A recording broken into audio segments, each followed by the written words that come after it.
The E30 M3 is about as iconic as BMWs come. Was it the company's greatest car though? It was hugely successful on the track in both national and international championships all over the world, as well as proving to be an enduring enthusiast favourite on the road too.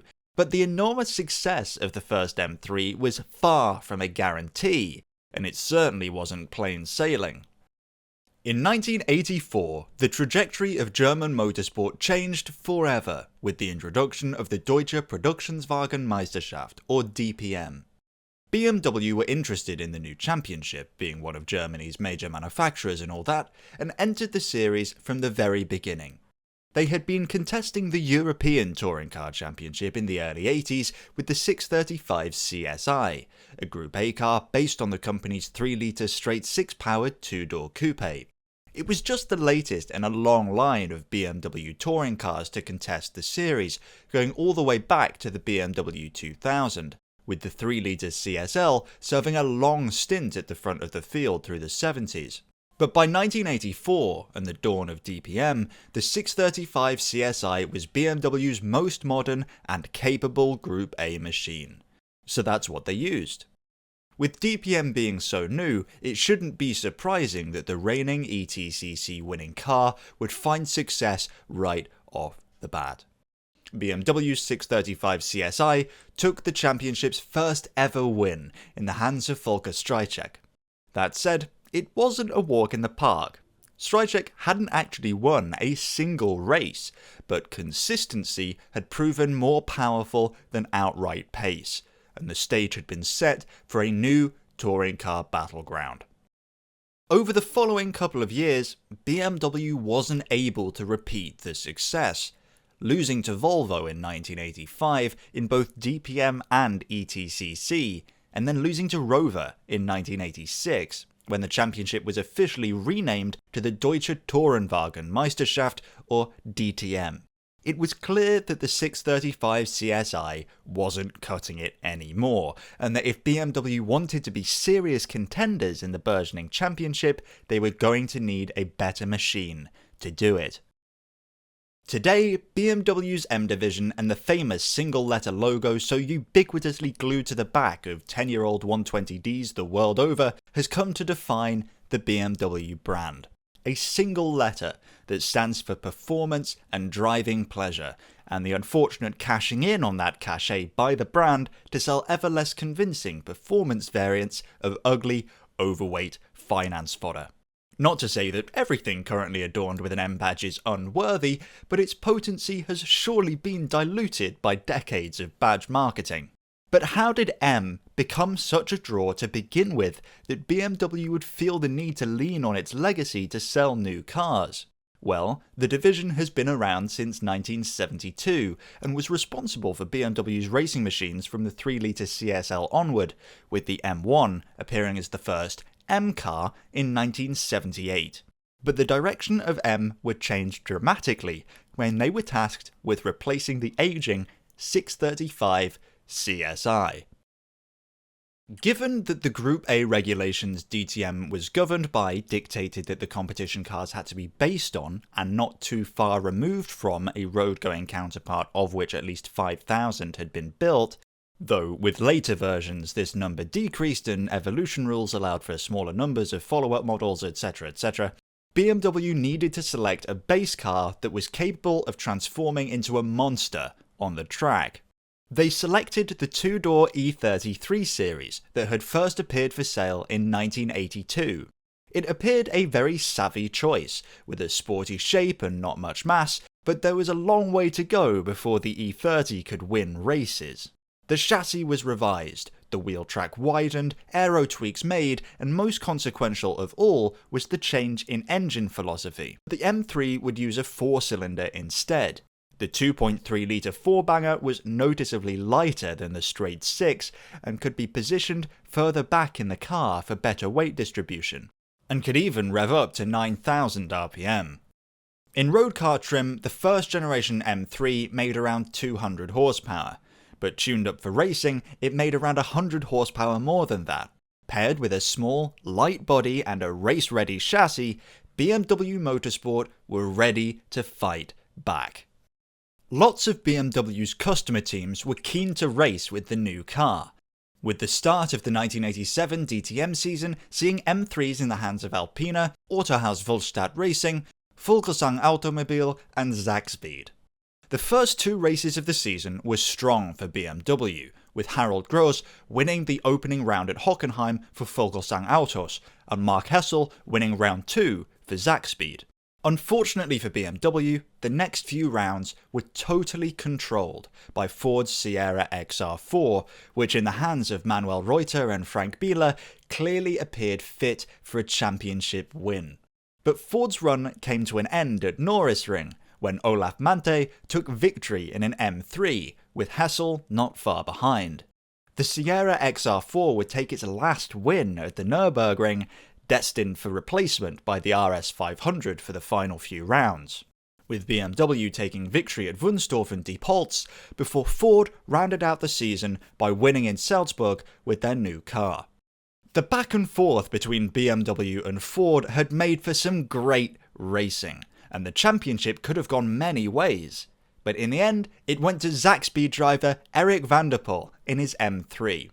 Despite the fact he hadn't won a single race, his consistency throughout the season was favoured by the points system, just like the last time they'd won. BMW had achieved their goal and successfully engineered their way back to the top of the DTM totem pole. But how did the new M3 fare elsewhere?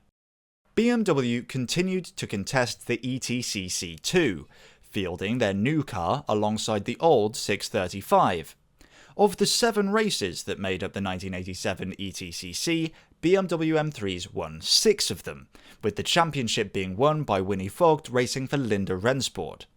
ETCC 1987 isn't remembered too fondly, partly due to its cannibalization by the short-lived World Touring Car Championship, or WTCC, which took place alongside. This championship too was somewhat divisive, as a last-minute $60,000 entry fee was imposed, which many competitors refused to pay. I believe this was one of Bernie Ecclestone's masterful gambits. Nevertheless, BMW M3s appeared in the races, and the Drivers' Championship was won by Roberto Ravaglia racing for Schnitzer BMW.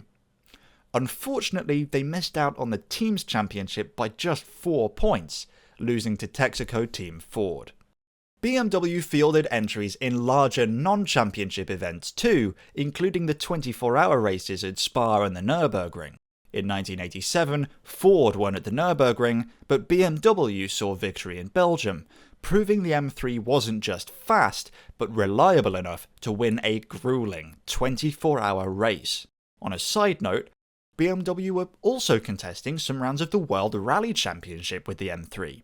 Of course, on loose surfaces, the rear-wheel drive BMW wouldn't have stood a chance, but it showed strong pace on the tarmac, managing to win the 1987 Tour de Corse, stamping the M badge into yet another history book. BMW had created a monster. To celebrate the victory, they built a number of Evolution models, though confusingly these were not Group A Evolution Rule homologation cars.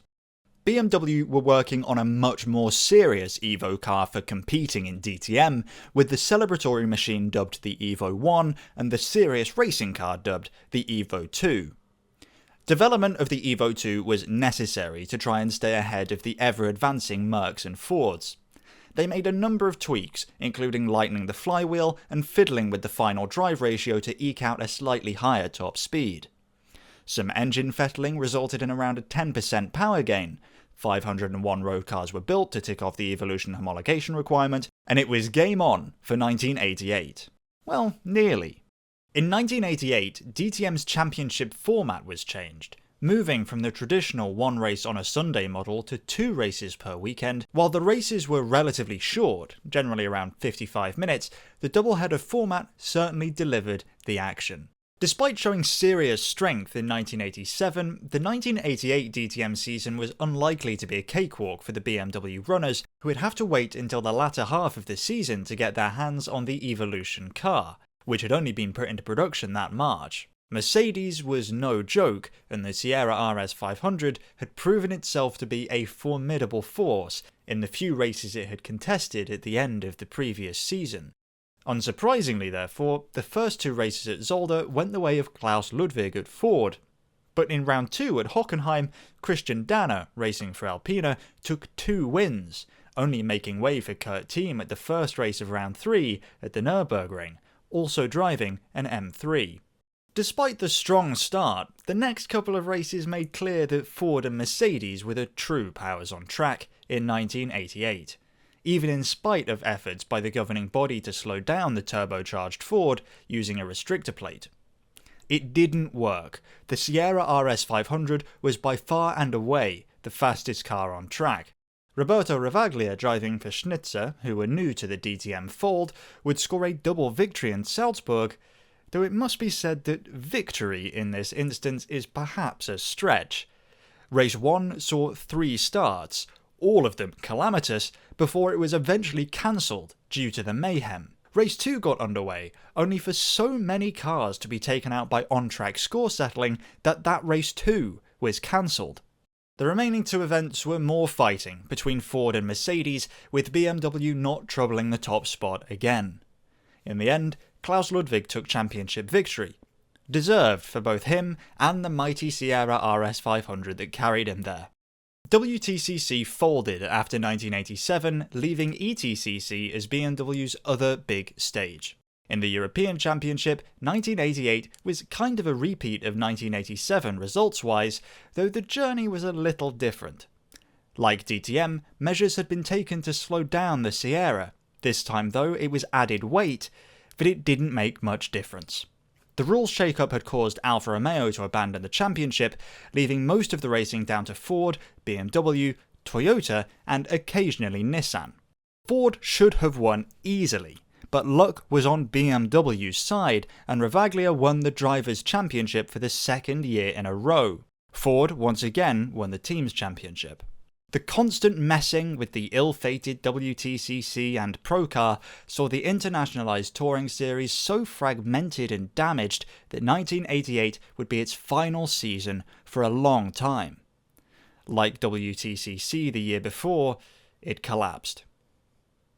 1988 saw BMW pip to the post again at the 24 Hours of the Nürburgring, this time by Porsche, though they were able to defend the top spot at Spa, winning for the 2nd year in a row. The BMW had become a favourite in many national championships, unsurprisingly seeing a reasonable degree of success. I won't be covering all of these events for brevity, but in BTCC, Frank Sittner won overall, after amassing 11 class wins across the 13 races. BTCC was home to a huge grid and fierce competition in 1988, but it was Sittner and Team ProDrive that performed best in Class B. Class A, on the other hand, was totally overrun with Sierras. No surprises there. The failure of WTCC and the collapse of ETCC shortly thereafter could appear as a negative thing for touring car racing. But all those teams, cars and drivers still wanted to race, and for many of them, DTM appeared to be the perfect opportunity. The competition was heating up, and audiences were bigger than ever heading into 1989.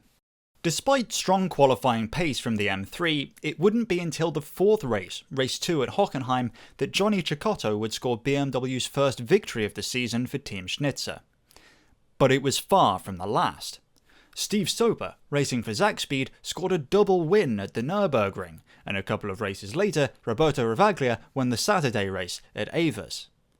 But the Mercedes cars were strong, as were Ford despite the restrictors and weight penalties.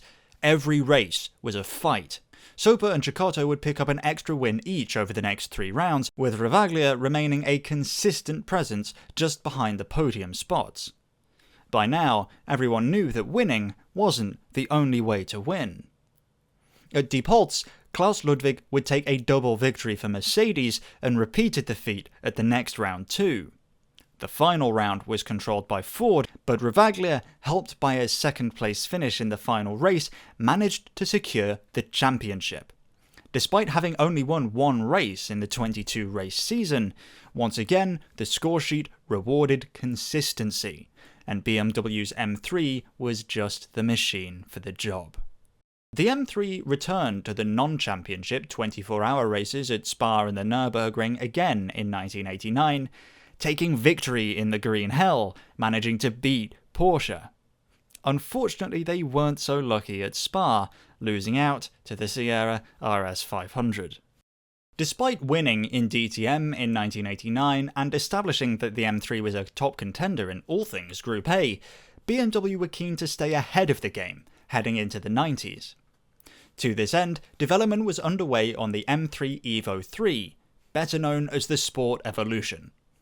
The changes were the biggest made yet, with the engine bored out to 2.5 litres, more extreme aero parts including a larger splitter and rear wing, and a few other little adjustments to squeeze out every ounce of performance possible from the car. The result was even more power than the Evo 2, and theoretically better drivability too, but there was only one way to find out if it was all worth it. DTM tinkered with the rule set going into 1990, banning turbos most notably. BMW and Mercedes were unaffected by this, but the Ford Sierra RS 500 and its turbocharged Cosworth engine were pretty much forced out by the change, and Ford weren't interested in trying to make it work. From BMW's perspective, this meant less competition, although there was going to be a new name entering the fray in the form of Audi. But they had a brand new car. Surely they weren't going to be a threat to BMW's Evo 3. 1990 saw a mixed bag of results for the BMW runners, of which there was a few. Steve Soper racing for Bugatti and Johnny Cecotto racing for Schnitzer both had their moments early in the season, with Cecotto managing a standout double win at Mainz-Finten. But the story of the season was Hans Stuck, racing in a single-car Audi entry for SMS. Audi's V8 Quattro DTM car had shaken things up far more than had been expected, using a much larger engine, Quattro all-wheel drive, and winning despite the extra weight. Audi hadn't dominated the season though, and by the final round, Cecotto was still in contention for the championship. SMS wheeled out 2 extra Audis to help secure Stuck's championship, but in the end, it was an accident that made all the difference. Michael Schumacher, driving a Mercedes, spun Cecotto around at Hockenheim, handing championship victory to Stuck. This was pretty devastating for BMW, who had been iterating on the M3 for years and had just unleashed the very best version of it yet, only to be beaten by a brand new car that ran by itself for most of the season. With the same car for 1991, and the Audi only being at the beginning of its development curve, how hopeful could BMW really have been of a resurgence? In the first round of 1991, resurgence looked on the cards, as Cecotto took a double victory at Zolder, and then Soper took a double victory in the second round at Hockenheim. If hopes had been shattered in 1990, they were surely creeping back after M3s took 4 consecutive wins. Unfortunately, the next couple of rounds were winless for any of the Beamer runners, with Klaus Ludwig picking up wins in his Mercedes and Stuck returning to the top step for Audi, and Frank Biela finding a win in his own Audi racing for AZR. Avis saw a win for Cecotto in race 2, and Wunstorf played out well too, as Cecotto's teammate Joe Winkelhock took a win in race 1 and Cecotto won the next day. But despite flashes of performance for the M3, it was clear that Audi's V8 Quattro was still too fast to beat. AZR driver Frank Biela won the championship, cementing Audi's grip on DTM. But while BMW were on the back foot in DTM, M3s didn't stop winning elsewhere, winning the Nürburgring 24 hours in both 1990 and 1991, as well as taking back their crown at the Spa 24 hours in 1990, unfortunately losing it again to Nissan the following year. The M3 clearly still had winning potential, but that damn V8 Audi had really put a damper on their DTM efforts. Even without them, Mercedes would be serious enough, but without excessive further development, did BMW have a chance? Or was the M3 finally beginning to show its age? 1992 saw the disappearance of Opel, though the fact that it's the first time mentioning them so far speaks to how consequential they had been up to this point. It was Mercedes that started on the front foot in 1992, despite engine upgrades brought by Audi. In fact, Audi spent the first couple of races struggling with reliability problems. Defending champion Frank Biela driving for AZR was disqualified from race 2 at Wunstorf for an illegal crankshaft. The previous year's Audi, and crucially the V8 Quattro road car, had a 90-degree cross-plane crank. Biela's car had a 180-degree flat-plane crank. Audi insisted that the crankshaft was legal, as it wasn't a new component, but rather a modified one that they had reshaped. It seems this line of defence had held when the change was initially questioned earlier in the season, but after protests and re-examination, it was deemed to be too far removed from the homologated spec and was declared illegal. Audi didn't immediately drop out of the championship, but after a couple more races, they did. They felt the rules were being enforced unfairly. But with Audi out of the fight, the only real competitors left were BMW and Mercedes, and unfortunately for BMW, it was the three-pointed star that controlled the track. Winkelhock and Soper managed wins at Norrisring, and Cecotto, now racing for FINA's BMW entry, pulled off a double win at Brno, but then the next few rounds were once again a sea of Mercedes victories. BMW finished on a high note at least, with Roberto Ravaglia claiming a double win at the season's final round at Hockenheim, but it wasn't enough. BMW pulled factory support after 1992, focusing on a next-generation car. Just as well, as the M3s that remained in competition in private hands going into 1993 found themselves predictably losing to Alfa Romeo's crazy 155, which had been built to the new Class 1 specification. The Group A era was over. The M3 won the Nürburgring 24 in 1992, and the Spa 24 as well, before eventually the car would be replaced by the next generation M3 heading into the mid-90s. A story for another day. Despite having kind of fizzled out over its final few years in DTM, the E30 M3 had secured itself an enviable legacy. 2 DTM titles, championship victories in ETCC and WTCC, and Group A wins all over the world, in Australia, Japan, and all over Europe. It's truly one of the greats, and deserves its place as one of the most iconic and beloved sports cars of all time. Thanks for watching.